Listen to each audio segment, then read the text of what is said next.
Protestas en las universidades de Estados Unidos. Wokismo, islamismo y antisemitismo. Todo en uno. ¿O no? Soy Francisco Bastacampa y esto es Velum Artis, actualidad militar y geopolítica.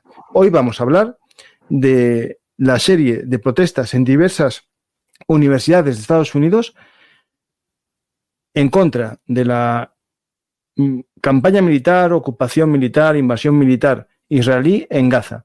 Pero también hay mucha más miga detrás de estas protestas. No todo es tan sencillo como aparenta ser.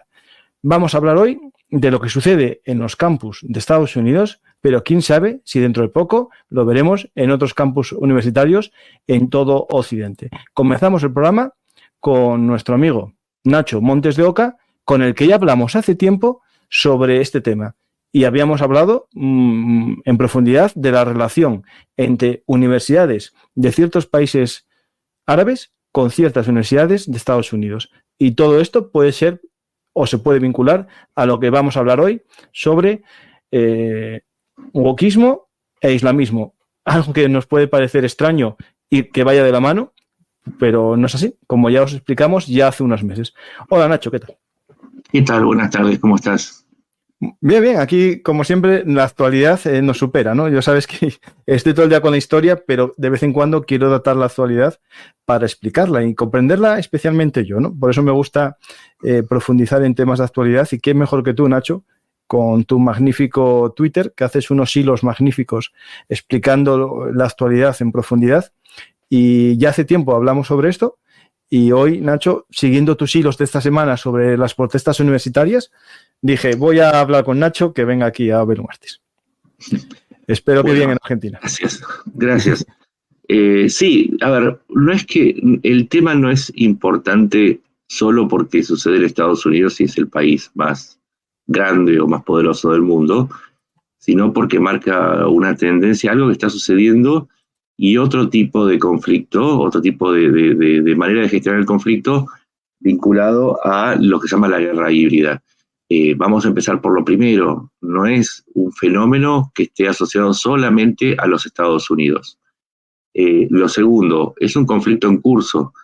Hubo imágenes del desalojo de los activistas en la Universidad de Columbia hace unos días. Ayer se desalojó el campamento o la toma en la Universidad de California, en la UCLA, y por ahí la gente puede tener la sensación de que el conflicto está controlado. No, hay 22 tomas activas en este momento.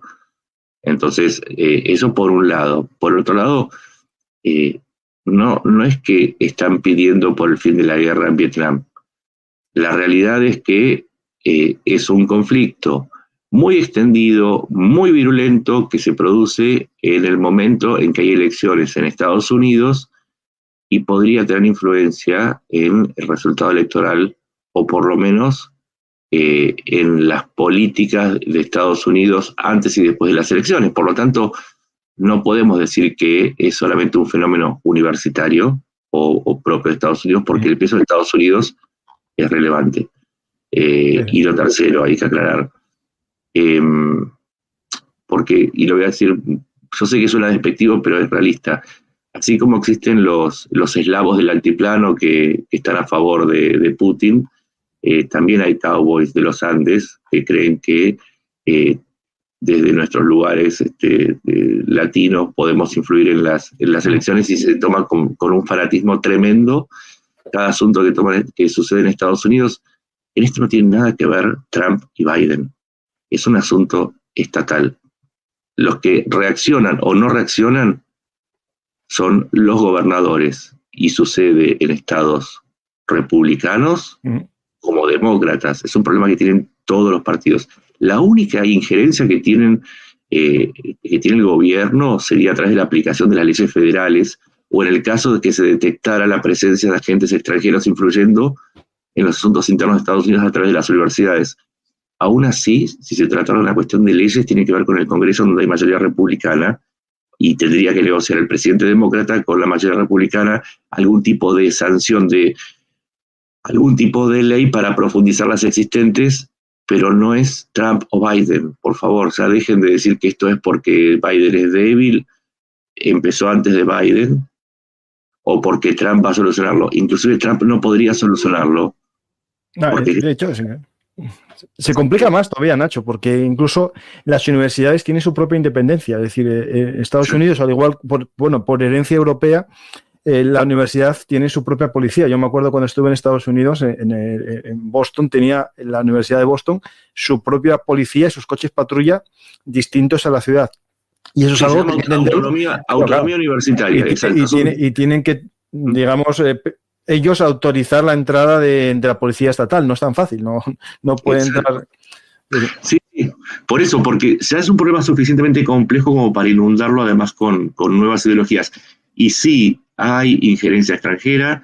En su momento yo publiqué un hilo contando las 4.300 millones de dólares han puesto los países árabes a lo largo de décadas, desde, por lo menos desde el año 94, 95 hasta hoy, han puesto cifras gigantescas de dinero para establecer una prioridad de los estudios islámicos, y a su vez crearon una dependencia, particularmente en las que son la Ivy League, o sea, las universidades de élite de Estados Unidos, una dependencia económica muy fuerte que condicionó, por un lado, la elección de profesores con un sesgo fuertemente islamista, o por lo menos condicionó también la respuesta que pueden dar las autoridades frente a los grupos que ya no... Y acá también tenemos que hacer una aclaración. Se les dice pro-palestinos porque en la superficie la cuestión es el tema de Gaza e Israel, pero los grupos son claramente pro-islamistas, va más allá de la cuestión de Gaza. Si el día de mañana, si mañana el tema de Gaza se resolviera mágicamente, pasado mañana estos grupos van a seguir activos porque lo que se ha implantado es una corriente pro-islamista de confrontación con los valores de Occidente. Entonces eso hay que tenerlo en claro y no hay que ser políticamente correcto, y han aprovechado, justamente se montan un poco por la presentación que vos hacías, estas ideologías woke se montan sobre la idea de una confrontación contra lo establecido, lo occidental establecido. Entonces viene perfectamente bien decir que si Occidente es lo establecido, lo antioccidental es lo nuevo y lo novedoso, aunque en sus prácticas caigan en el antisemitismo militante, violento, o en ideas medievales. De alguna manera ese sería el escenario, al menos yo lo planteo de esa manera como hipótesis y me funciona, porque después hay simplificaciones, manejos interesados de la noticia para llevar agua al propio molino, pero esto va más allá de lo que uno quiera decir. Son antisemitas, son pro-palestinos de superficie, son islamistas y están financiados desde el exterior hace muchos años, y ahora, espero que vos más la gente pregunta, pero le voy a tirar un anticipo del siguiente hilo para explicar por qué son apoyados desde el exterior. Sí, ahí vamos a hablar del tema el tema en profundidad, porque es muy interesante enlazar cosas, ¿no? Es decir, está por un lado, yo creo que hay que explicar que las universidades estadounidenses, al igual que muchas universidades, hay distintas corrientes políticas dentro de los estudiantes. Hay universidades conservadoras en las que van a lo mejor estudiantes evangelistas o estudiantes digamos, más de republicanos, otras más progresistas, más demócratas. Eso es algo normal en todos los lugares del mundo, es similar. Pero lo importante es entender que en la cúspide, ¿no?, de las élites universitarias, lo vimos el 7 de octubre, ¿no?, un poco después, cómo ciertas universidades, sus catedráticos, sus profesores, como que negaban lo que pasó el 7 de octubre, e incluso hubo comparecencias en el Congreso de los Estados Unidos en los que se vio esa situación con el MIT y con Stanford, creo que fueron las dos más problemáticas, ¿no? Y claro... Sí. No, te iba a decir que sí, es cierto, hay universidades que tienen un enorme sesgo hacia las religiones. Ahora, ¿cuál es la diferencia con respecto a este caso? Que acá hubo una involución. Esto es como la época en que los negros no podían ir a las universidades, se les negaba el paso.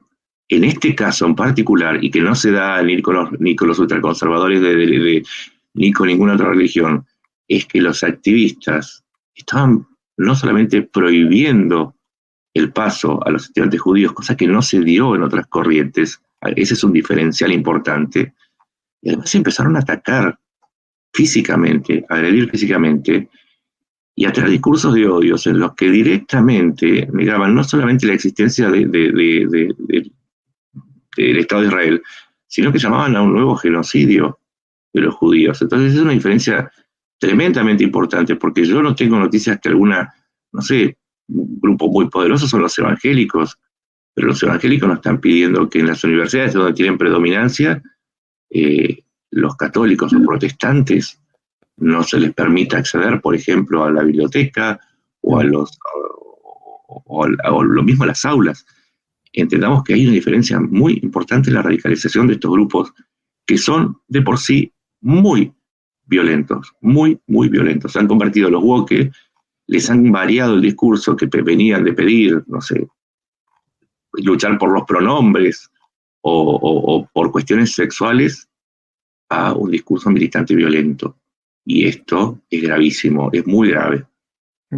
Ahí el caso muy famoso es el del profesor, que creo que fue en Stanford, me parece que fue, que por no violentar a los manifestantes le prohibieron entrar en su propio trabajo, le anularon la tarjeta y no le dejaban entrar para no violentar y poner nervioso a los manifestantes, ¿no? Eso es algo que a mí me llama la atención, pero claro, cuando esto lo profundizas y entiendes, por ejemplo, hablando con un profesor de Stanford, que estuve yo hablando con él, le doy un saludo si ve el programa, que en su universidad había unas cláusulas en los contratos con Arabia Saudí y con los Emiratos para hacer el campus allí, que no podían ir profesores judíos ya hace años a dar clase en los campus que tienen en otros países. Es decir, esto no es un tema actual. Es decir, las universidades estadounidenses permitieron segregación religiosa o una segregación racial, como queramos hablarlo, de los profesores judíos. No podían dar clase en los campus que tienen en los países árabes. Es decir, a cambio de dinero, a cambio de dólares, transigieron con una violación en contra de las leyes estadounidenses, ¿no? Exacto, no solamente... a ver, el MIT fue uno de los pocos que se organizó una cátedra, esto fue en el año 2018. Se organizó una cátedra y le dijeron, está perfecto, sí, había muchos millones de dólares, creo que eran 18 millones de dólares, y le dijeron, sí, pero ningún profesor judío. Entonces el MIT dijo, no va a ser así. A ver, homosexuales tampoco. Hubo un caso, se había hecho, iba a haber un festival en Dubái, y los cataríes dijeron, Dubái no, Emiratos. Un grupo que su cantante era abiertamente gay y dijeron, no, gays, no. ¿Y por qué? Porque iba a ser en el campus. Pero en el campus de una universidad norteamericana en Dubái.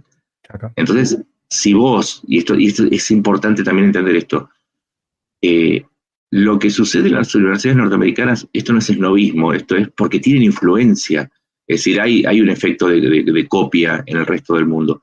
Si vos estás dando un ejemplo como universidad de que eso es aceptado, entonces tiene su efecto igualador en otras cátedras. Lo mismo sucede si es la Sorbonne en Francia u Oxford en Inglaterra. Es el ejemplo lo que también habilita la imitación en otros campus, y más aún si es un campus en Medio Oriente, la imitación en el campus propio, porque ¿cuáles son las reglas que vos aplicás? Por eso insisto, no es... Uno ve, son llamativos los pelos violetas y las estupideces que dicen, como por ejemplo, del río al mar, y le preguntas, ¿y eso qué significa? Y no saben. Justo la pancarta esta, mira, aquí está. Sí, no saben, no te pueden ubicar, no sé, Samaria o Judea, pero ellos son expertos y te pueden decir que hablar sobre el derecho de los palestinos. Esa es la parte pintoresca. Hay un trasfondo que es grave, y es justamente la cuestión de la imitación y cómo sugestiona e influye en la política norteamericana, que a su vez influye en el resto del mundo. Entonces, más allá de la superficie, a veces los pavotes son peligrosos. Sí, sí. Pero aquí, claro, tenemos gente que se mueve por dinero, eso es siempre la vida, pero otros es por pensamiento, una ideología. Pero una ideología que en este caso me van a criticar, pero yo considero que es contradictoria, ¿no? Por un lado, personas que defienden elementos que me parecen interesantes y desde Occidente, la libertad del individuo es lo más importante, ¿no? Por ejemplo, la libertad sexual, la libertad de expresión, la libertad de defender tus causas, ¿no? Es decir, puede ser ecologismo, el feminismo, la transexualidad o cualquier elemento que cada persona considere que tiene que defender en su vida. Para eso es la democracia, ¿no? Para poder defender siempre con respeto a los demás, ¿no? Pero claro, cuando unas personas defienden eso, pero se alían con otros que a mí alguien me tiene que explicar si los islamistas radicales comparten esa ideología, es lo que me hace extrañar esa pareja tan extraña, ¿no? Sí. Nacho... es que no tiene sentido. Es más, es tan sencillo como decir, mira, no se trata de que no podrías usar el pelo violeta, verde o eso, es una cuestión de gustos. A mí puede gustarme o no. El problema es que no se te va a ver el pelo si triunfara el régimen que vos apoyás, porque vas a tener que llevar un hijab. Es más, no solamente no se te va a ver el pelo, ni se te va a ver el hijab en la universidad, porque en los países en los que vos te estás apoyando financiera e ideológicamente, las mujeres no pueden ir a la universidad, en algunos de ellos, no pueden ir a las universidades, o lo pueden hacer en ciertas condiciones con la autorización de un hombre.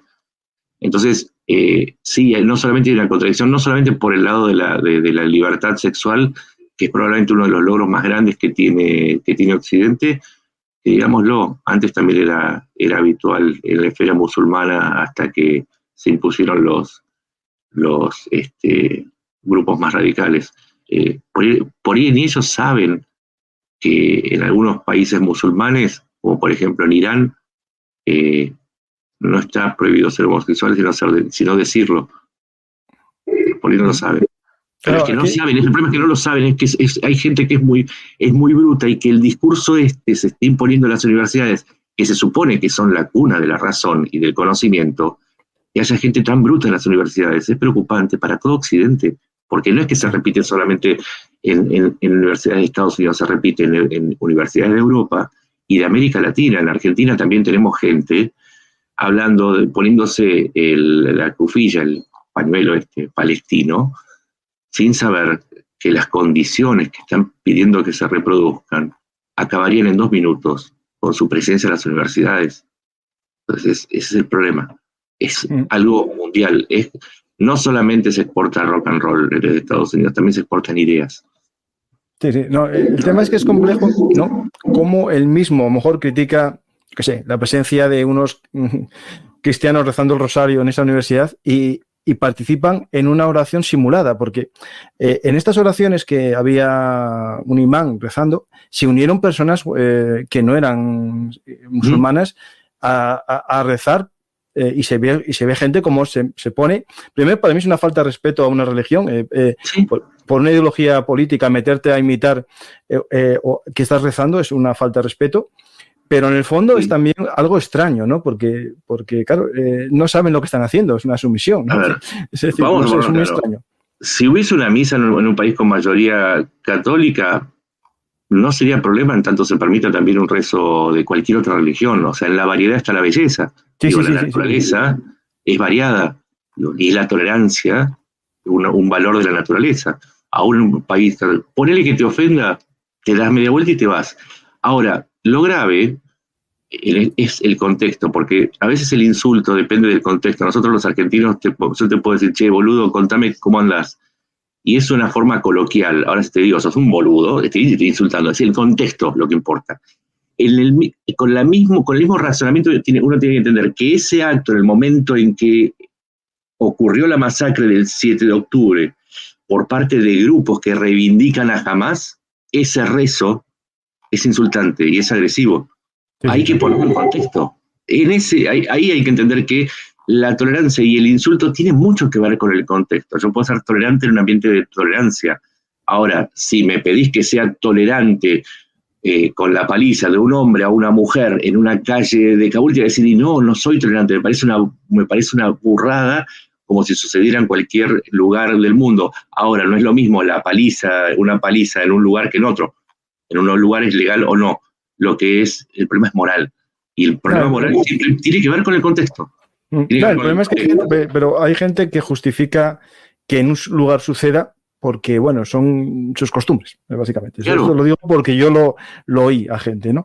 Lo de la tolerancia que va por barrios, ¿no? Aquí se exige una tolerancia completa y en otros lugares se permite una intolerancia completa porque, bueno... ¿Vamos a soportar la pedofilia? ¿Vamos a soportar la pedofilia en Occidente? Bueno, sabes que hay gente que defiende que... Justamente porque es otra cultura. Claro. Si vos estás en una cultura, aceptás los valores de esa cultura, precisamente, y esta es la cuestión de lo planteado en el hilo de la reciprocidad. Perfecto. Si vos estás diciendo que en tu país está prohibido que los judíos o los homosexuales entren en las universidades, yo no voy a hacerlo, porque si yo tengo que respetar tu cultura, vos vas a respetar la mía. Y esto está sucediendo en una universidad de Occidente en donde esas reglas tienen que ser respetadas, y particularmente la regla de el no ataque a otras religiones o a otros grupos étnicos o a otros grupos nacionales. Y en este caso se resuelve esa cuestión. Están pidiendo la desaparición del Estado de Israel, están pidiendo el genocidio de los judíos, están atacando. Entonces, siempre sus acciones van a estar asociadas a eso, aunque estén tapadas con un discurso que ellos consideren válido como es el de los palestinos. Y vuelvo siempre a lo mismo que digo. Si tus valores es la defensa de los pueblos oprimidos, y mirá, mismo hoy, no sé, depende la hora, hoy o ayer, como vos prefieras, Turquía acaba de bombardear Idlib, en el norte de Siria, y las tropas y las fuerzas sirias apoyadas por Rusia también acaban de bombardear. Rusia acaba de bombardear Odessa. En Rusia, en Ucrania, Rusia mató mucha más gente que las que jamás dice que Israel mató en Gaza. Y sin embargo a ninguno de ellos se le ocurrió ponerse, no sé, una bandera de Ucrania. Entonces, tus valores, yo no te los creo. Pro-palestino, no. Vos lo que estás haciendo es usar la causa palestina y victimizando otra vez a los palestinos porque no te importan los valores. Vos estás usando a los palestinos para expresar otra idea política que no tiene nada que ver con el horror ante los bombardeos. Si no, te estarías hoy ante la embajada turca, ante la embajada de Irán, ante la embajada de, no sé, Rusia, Irán, tenés miles de países, pero estarías protestando porque hay 1,5 millones de uigures musulmanes, chinos, que están o pasaron por campos de concentración, porque están convirtiendo todas las mezquitas y centros islámicos de la provincia de Xinjiang en centros comunitarios vaciados de religión.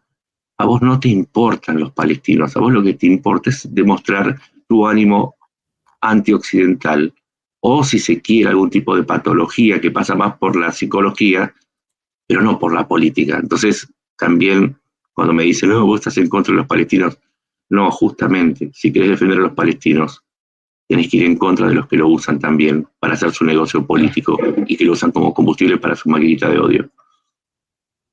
Sí, eso es evidente que el problema que nos encontramos aquí es gente que, por un lado, de buena fe creen que es una buena causa, y yo entiendo que es una buena causa defender a los palestinos inocentes, no Hamás, porque yo vi en estas manifestaciones banderas de Hamás.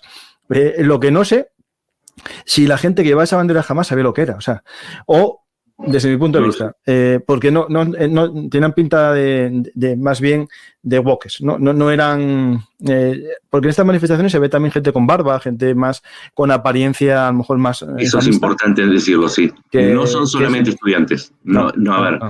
Ayer estaba, ahora no me sale el nombre, pero ya me voy a acordar, estaba la mujer de... lo tienes en tu hilo, sí.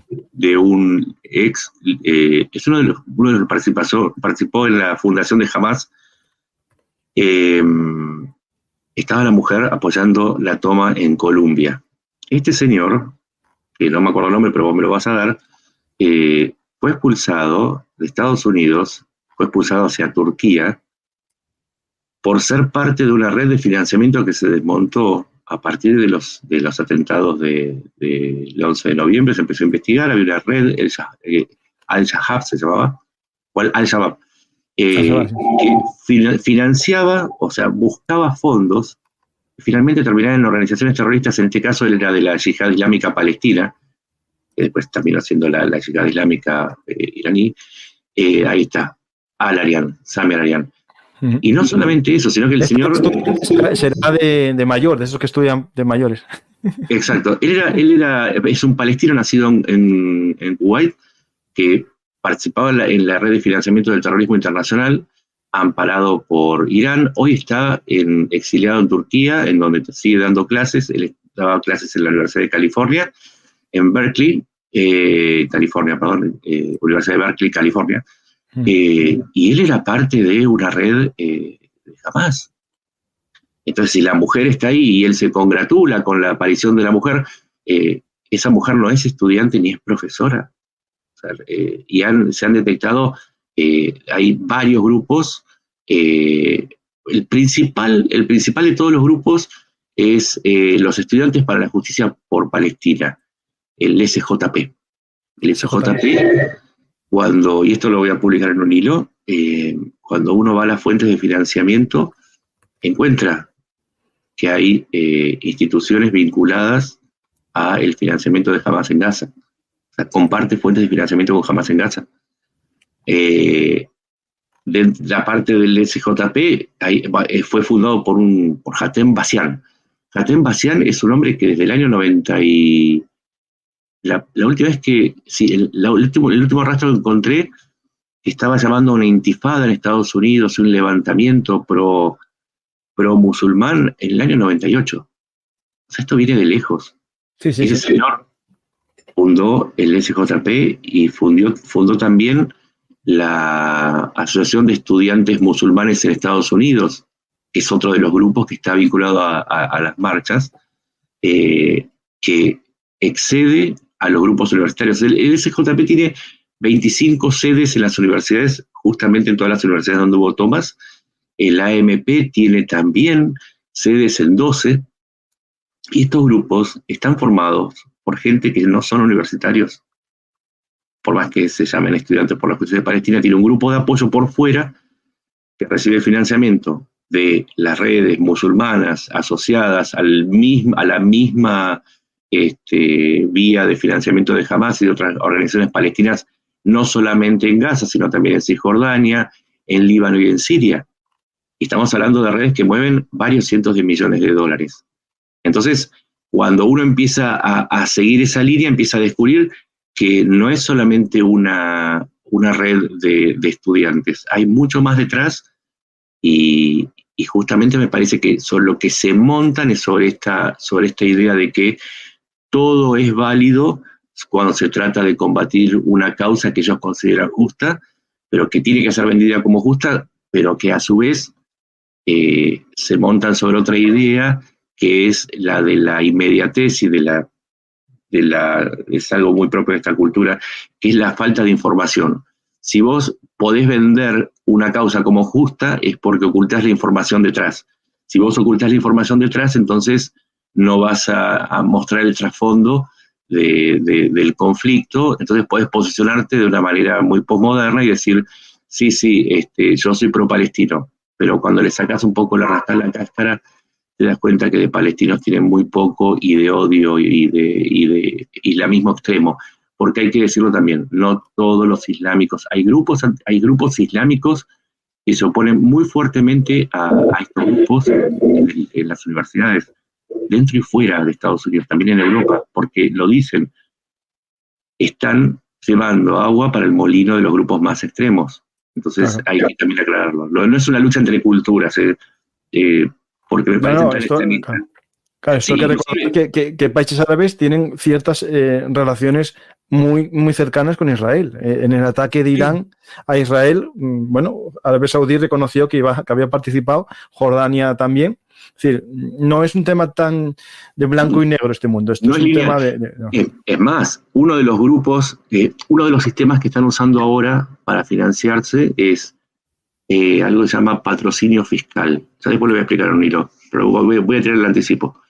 El patrocinio fiscal es una empresa que recibe donaciones que por un capítulo de la ley de financiamiento de las ONG no tiene que contabilizar todos esos pequeños aportes que va recibiendo, sino que lo que hace es recibe esos aportes en nombre de la institución que las va a recibir finalmente y luego se las entrega y permite que vos, ¿cómo explicarlo?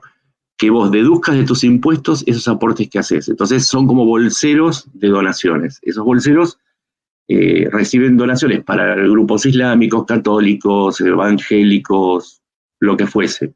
Entonces, en ese traspaso, en esa bolsa, se blanquea el dinero y no tenés que decir de dónde viene el donante porque, bueno, la ley es así.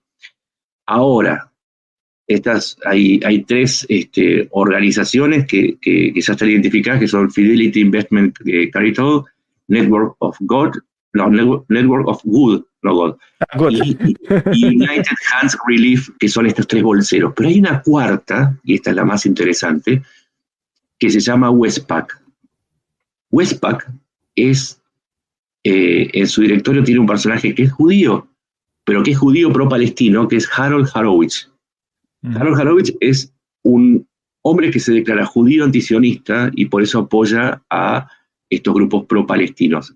Él está recibiendo ese dinero y después lo distribuye en el CJP, la AMD y en todas estas organizaciones que forman parte de las tomas. Entonces, a su vez, y esto es también importante, para que vean que no es una lucha entre culturas, no es contra los musulmanes, a favor de los musulmanes, financian a los grupos judíos que están en contra de la política de Israel en Gaza.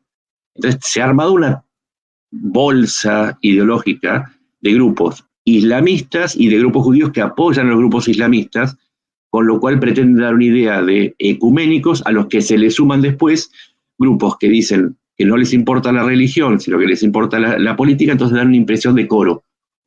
Pero ¿cuál es el factor común?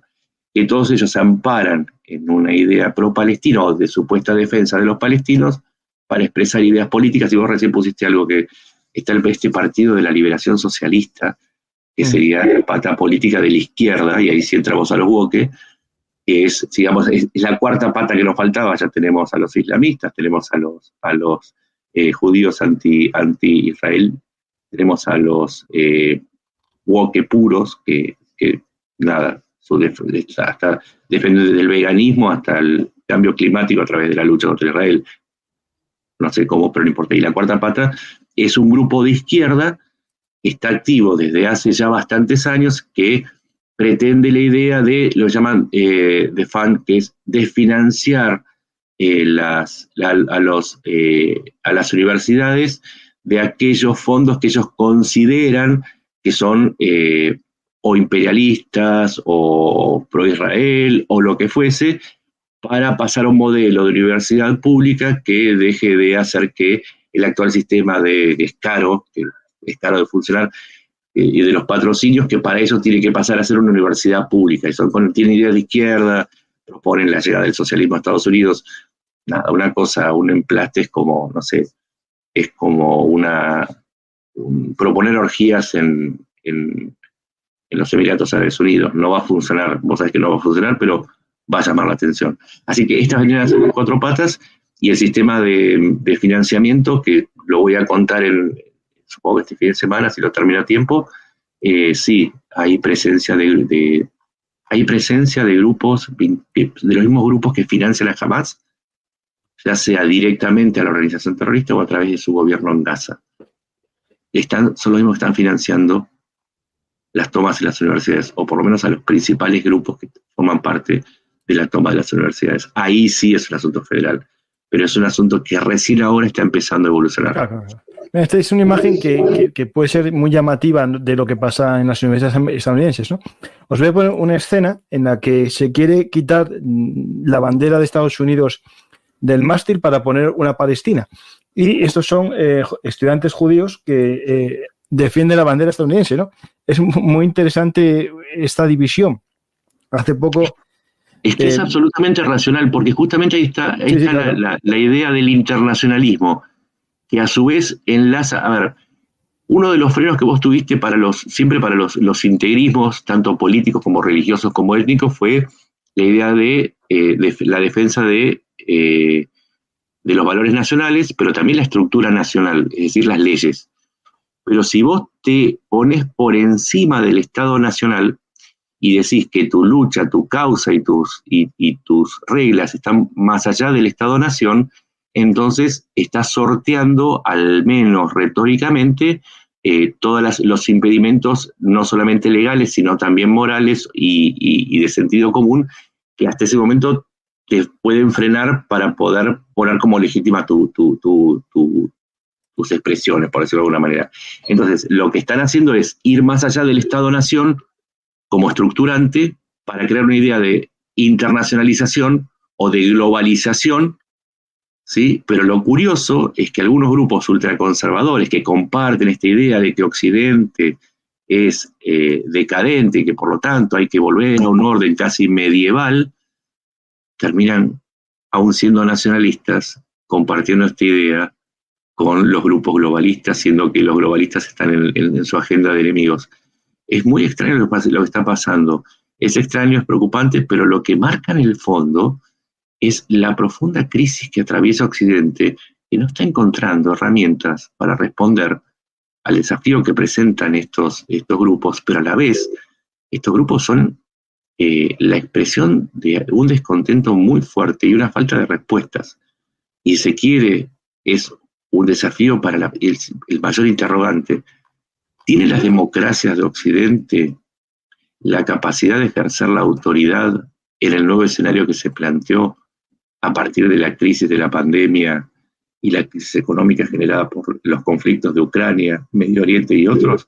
Tiene el principio de autoridad. Justamente eso es lo que a eso apuntan estos grupos.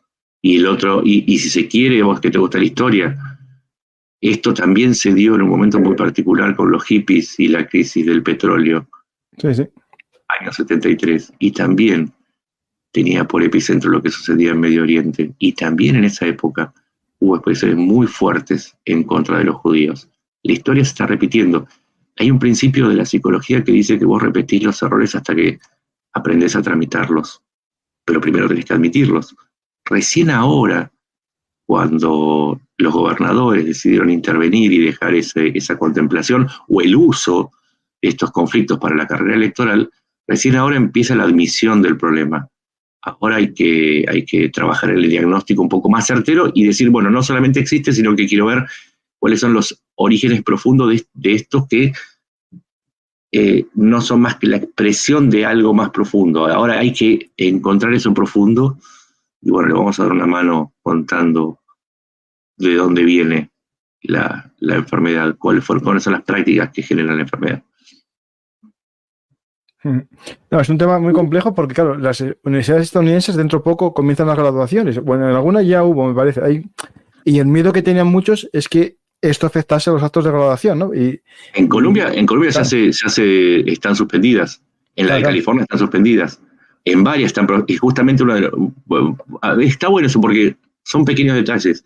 Uno de los motivos que hizo que se apuraran los arrestos y el desarmado de los campamentos fue la presión, porque para nosotros es una estupidez, pero para ellos, después de poner en algunos casos hasta $70,000 por año en mandar a sus hijos que no se puedan recibir, y eso duele mucho más que ver, no sé, enterarse que Michael Jackson era brasileño, no sé, algo que nos ofenda mucho, no me puedo imaginar algo que nos ofenda tanto. Bueno, claro, el tema es que esto muestra, claro, también una división interna en Estados Unidos, como en todo Occidente, entre unos bandos y otros, ¿no? Lo digo porque ahora en Estados Unidos y en España y en Argentina, una serie que es Civil War, ¿no? Esta guerra civil en Estados Unidos, que tengo que ir a ver la película. Pero es la crisis de autoridad, eso es lo mismo que se da en los 70. Es lo mismo que se dio a raíz de la crisis del petróleo y de la profundísima transformación que venía con esa generación que había nacido con los cambios de la Segunda Guerra Mundial y de pronto dijeron, hay una enorme revolución, y esto, los woke son una expresión de esa revolución. A ver, vamos a ser un poco pesados con la historia. Hay un momento en los años 60 en que nace la pastilla anticonceptiva que independiza el sexo procreativo del sexo divertido, ¿sí? Hubo revoluciones como, por ejemplo, en la medicina, que permitían alargar la vida y por lo tanto tocaron el narcisismo de las personas al decir, bueno, pero si voy a vivir 70 años, ¿por qué tengo que vivir toda mi vida trabajando? Y empieza cierta idea de liberación de lo personal. Empieza la crisis, sobre todo es la crisis económica, propone otra forma de encarar la vida. Nació el rock and roll, nació la libertad sexual, nacieron un montón de cambios. En ese contexto sí hubo una crisis de autoridad, pero porque las estructuras occidentales tenían que adaptarse de un modelo al otro. Hoy estamos viendo exactamente el mismo cambio. Los woke a nosotros nos parecen muy divertidos, como en aquel momento, o divertidos o patéticos, como en aquel momento le parecían los hippies vestidos como estaban vestidos. Y yo los miro y digo, y son muy pintorescos, pero en ese momento eran vistos como algo parecido, igual que los rockabilly o otras manifestaciones de la cultura de esa época. El problema es que no hay que quedarse en eso. No hay que quedarse en eso. A mí que una persona me diga, tratame de sí, Gerger, no sé, tú, no sé, los pronombres, a mí ya no me resulta divertido ni siquiera nada, pero es algo que sucede y la expresión de un cambio. No vamos a negarlo, como no se podía negar en ese momento la libertad sexual. ¿Sí? No podemos negar la transexualidad o los diferentes tipos de sexualidad. Esto tiene mucho que ver con lo que pasa en las universidades, ocultando el fenómeno. Lo que hay que concentrarse es decir, ¿qué es lo que está pasando? ¿Qué es lo que expresa este fenómeno en las universidades? Y cómo lo están aprovechando potencias que son extra occidentales para instalar o para poner sus cartas fuertes en Occidente. Me parece que ahí está el problema grave. El resto es anecdótico. El color o del pelo de una persona o cómo ejerce su sexualidad es un asunto en absoluto irrelevante mientras no haga daño. Mientras no haga daño, haz lo que quieras con tu cuerpo, con cualquier conducto de tu cuerpo o con cualquier momento de tu vida. Mientras no haga daño. Ahora, el problema está en que si vos tenés a un grupo de países de una esfera en particular, sea musulmana o autoritaria, poniendo dinero no solamente en el sistema educativo, sino también en las protestas, ahí sí ya tenés un problema estratégico, que es mucho más importante que cómo se viste o cómo habla, las pavadas que puede llegar a decir una persona que va desde la manifestación psicológica hasta la estupidez. Me parece que ahí tenemos que concentrarnos en el problema más grave, que es que esto es un asunto estratégico de primer nivel. Bueno, recuerdo una cosa que es importante entender. A ver, en Europa la causa palestina es una causa que ya está en la Guerra Fría. Es decir, hay los partidos de izquierda siempre defendieron la causa palestina, que yo entiendo personalmente. Yo creo que tiene que existir un Estado palestino desde 48, igual que un Estado de Israel, es lo que se creó. Y a ver cómo evoluciona para la creación de los dos estados. Yo estoy de acuerdo que tiene que existir, pero es cierto que se hizo una causa, y es una causa, la única gran causa que persiste de la Guerra Fría. Digo en Europa. En Europa, los partidos de izquierda, su gran causa que persiste es la causa palestina, ¿no? Pero claro, es una causa palestina vinculada a la OLP, que era laica, pero cuando se empieza a meter en esta causa palestina elementos como Hamas, que son islamistas, parece que no evoluciona la causa. La causa sigue siendo la misma y es más importante la causa que quién dirige esa causa, ¿no? Y parece que se olvida ese elemento, ¿no? Para que la gente lo entienda, la OLP está más vinculado al baasismo, que era una idea de socialismo con tintes árabes, que tuvo su epicentro en Siria y en Irak, que en un momento hasta formaron un mismo país. Unieron su país por esas ideas, y la OLP mamó de esas ideas de izquierda, y de hecho Abu Abbas, el actual dirigente palestino en Cisjordania, viene de esa corriente de la OLP, de Fatah, que eran los grupos de izquierda. No tiene nada que ver con las ideas religiosas. Sí, hay un derrape a partir de la irrupción de Irán y la exportación de su revolución, de su yihad islámica, y del ingreso de la hermandad musulmana, que son los grupos más tirados hacia el lado del salafismo de la esfera sunita. Ahí sí hay un derrape. Entonces, si los grupos de izquierda quieren recuperar la idea de el apoyo a Palestina, quizás deberían repensar si no tienen que defender más al Fatah, al viejo AOLP, lo cual los pondría en contra de Irán, que está detrás también de estas protestas. Se lo voy a demostrar con el hilo. O si están defendiendo una idea religiosa, lo cual sería raro en grupos que provienen de las ideas de Marx, que consideraba la religión el opio de los pueblos y por lo tanto la defenestraba. Es enorme la confusión ideológica que tienen los que están apoyando la causa palestina desde estas tomas, no solamente en Estados Unidos, sino en otras universidades del mundo. La verdad es que justamente en esa, decíamos que ni siquiera defienden valores, tampoco defienden a los pueblos, pero esa confusión es un dato importantísimo para entender. Justamente la confusión es el gran dato, porque expresa algo que no necesariamente está en lo que dicen, sino que lo que dicen es la expresión de algo que está enterrado y que no están viendo, concentrados en la expresión. Es como, yo con esto cierro, pues ya se nos termina el tiempo, pero es como cuando vos ves una persona con un sarpullido, ¿sí? Vos ves el sarpullido en la piel. Vos podés poner una crema y decir, bueno, espero que se vaya el sarpullido. Lo que pasa es que deberías averiguar si es una reacción alérgica, sarampión o es cáncer de piel. La diferencia es fundamental para el tratamiento y para la supervivencia de la persona. Por eso es importante ir a la profundidad y no a la superficie de las cosas. Pues voy a ver si hago una pregunta a la gente, que no puse el cajetín de preguntas y si hay alguna pregunta la hacemos así rápida. Vale. Dice aquí uno que la solución de los dos estados no llevará a una futura guerra y eliminación de Israel teniendo tantos vecinos hostiles. No, porque vos, a ver, yo lo voy a decir claramente, la solución de los dos estados es prematura. Vos para tener dos estados tenés que tener una contraparte. ¿Cuál es la contraparte que tiene Israel? ¿Al Fatah? No, claro. ¿Qué tiene? En Gaza, Hamas. Hay 19 millones de palestinos, de los cuales 5.2 están en Gaza o en Cisjordania. En Gaza hay 2 millones, 2.1 millones. El resto están repartidos entre los países de Medio Oriente y en Occidente. O sea, tenés 380.000 en Arabia Saudita, tenés, creo que hay 200.000 en los Emiratos, tenés 500.000 descendientes de libaneses en Chile, tenés 80.000 en Argentina. ¿Quién va a representar ese segundo estado? Mientras siga infectado por la influencia de Irán, ¿vas a negociar con los grupos pro-Irán? ¿Vas a negociar con Abu Abbas? ¿Y Abu Abbas qué va a hacer con los grupos pro-iraníes? Yo, a ver, como solución ideal como lo del sarpullido, sí, perfecto. Sí, tenemos que resolver la cuestión del sarpullido. El problema está en que el sarpullido tiene orígenes que todavía no terminaste ni siquiera de medir.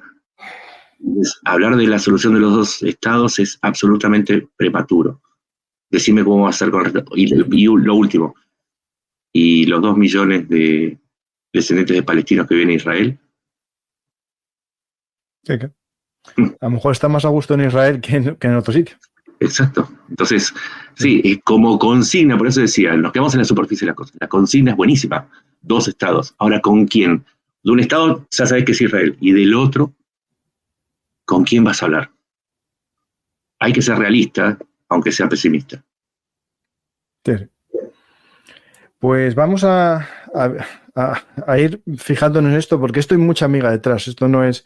Yo te propongo que hagamos otro encuentro y que justamente, como no hablé mucho y no hicieron preguntas las personas, ¿por qué no procesan un poco lo que les dije y nos volvemos a encontrar con preguntas? Yo encantado no solamente de oír preguntas, sino de escuchar observaciones, porque lo más rico que hay es el diálogo.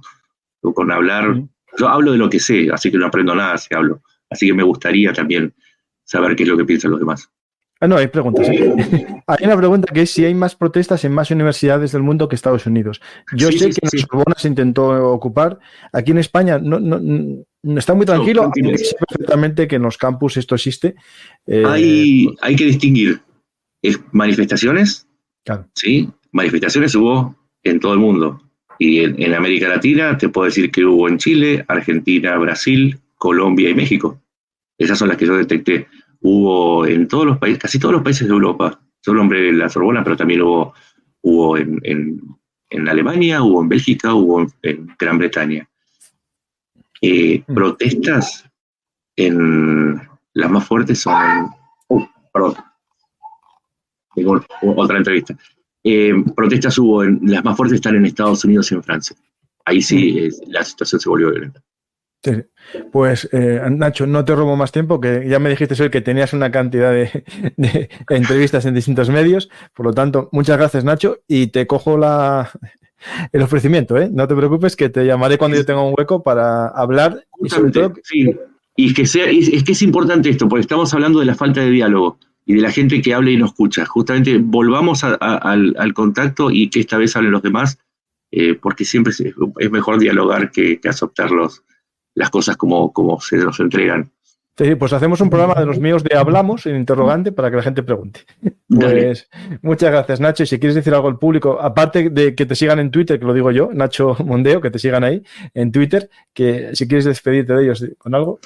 Sí, decirles que insisto, traten de aprender de los conflictos y de no sacar conclusiones apresuradas. Traten de comer comida nutritiva y no comida fast food a nivel de ideas. Es fácil repetir consignas, lo difícil es elegir un concepto propio a partir de lo que uno aprende. Eso es lo único que les pido. Solo les tiro información, pero de ustedes depende aprender y buscar la propia y sacar sus propias conclusiones. Eso, el conocimiento vale oro. Efectivamente. Pues muchas gracias, Nacho. Como siempre, es un placer escucharte y leerte también en Twitter. Y por lo tanto, os invito a seguirle si no le conocéis, a Nacho Mondeo. Tiene aquí varios programas ya en Verum Artis, por lo tanto, ponéis ahí Nacho Montes de Oca y seguro que vais a disfrutar con los programas. Uno nos quedó muy bien, que hicimos con Mariano de Miguel también, sobre el conflicto de Afganistán e Irán.